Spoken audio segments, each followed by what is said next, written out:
Pembahasan kita hari ini adalah mengenai teks berita. Pernahkah kalian mendengar, menonton, atau membaca suatu informasi berkaitan dengan suatu peristiwa? Jika iya, itulah yang disebut dengan berita. Lalu, apa sih yang dimaksud dengan berita? Berita adalah suatu informasi berupa fakta yang disampaikan oleh seseorang, baik melalui media cetak atau elektronik, dengan bahasa yang singkat, padat, dan jelas.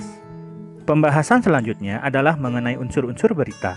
Unsur-unsur berita adalah 5W plus 1H atau dalam bahasa Indonesia disebut dengan adik simbah. Apa, di mana, kapan, siapa, mengapa, bagaimana. Sekarang kita akan berbicara mengenai unsur 5W 1H. Yang pertama adalah unsur what. Peristiwa apa yang terjadi? Misalnya padatnya pelabuhan Merak. Yang kedua, who. Siapa yang mengalami peristiwa ini? Misalnya, truk-truk pengangkut barang non-sembako. Where, di mana peristiwa terjadi? Misalnya, di pelabuhan penyeberangan Merak. When, kapan peristiwa itu terjadi? 10 hari menjelang Lebaran. Why, kenapa atau mengapa peristiwa itu terjadi? Misalnya, adanya larangan melintas bagi truk non-sembako pada tanggal yang telah ditentukan. How, bagaimana?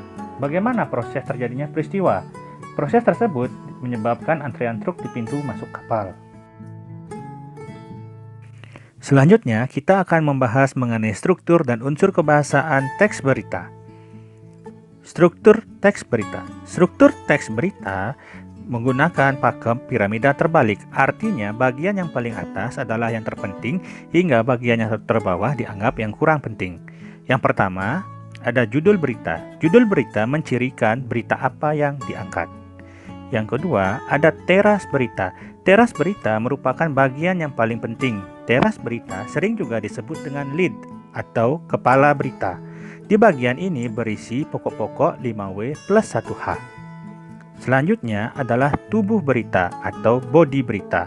Di sini merupakan bagian yang penting karena berisi penjabaran dari pokok-pokok 5W 1H. Sedangkan bagian yang paling terakhir adalah leg atau kaki atau ekor berita. Di sini merupakan bagian yang kurang penting karena bagian ini tidak berkaitan langsung dengan judul berita. Selanjutnya, kita akan berbicara mengenai unsur-unsur kebahasaan teks berita. Penggunaan bahasa baku.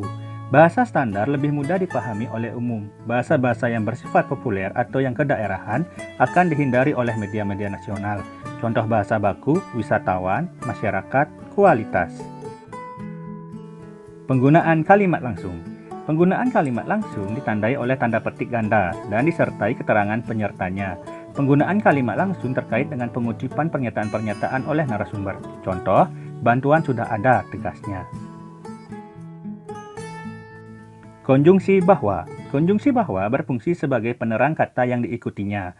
Hal itu terkait dengan pengubahan bentuk kalimat langsung menjadi kalimat tidak langsung. Contoh, Astrid mengatakan bahwa ibunya pingsan karena lelah. Kata kerja mental. Kata kerja mental berkaitan dengan kegiatan dari hasil pemikiran. Kata-kata yang dimaksud antara lain memikirkan, membayangkan, berasumsi, berkesimpulan. Contoh, polisi berkesimpulan bahwa korban diculik orang terdekat. Keterangan tempat dan waktu.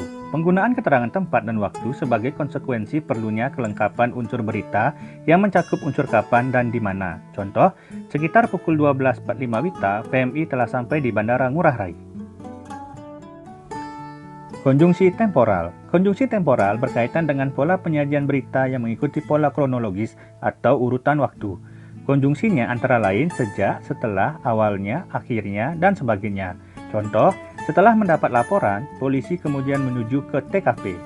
Terima kasih telah menyaksikan. Jangan lupa like, komen, dan share agar video ini lebih bermanfaat untuk kita semua.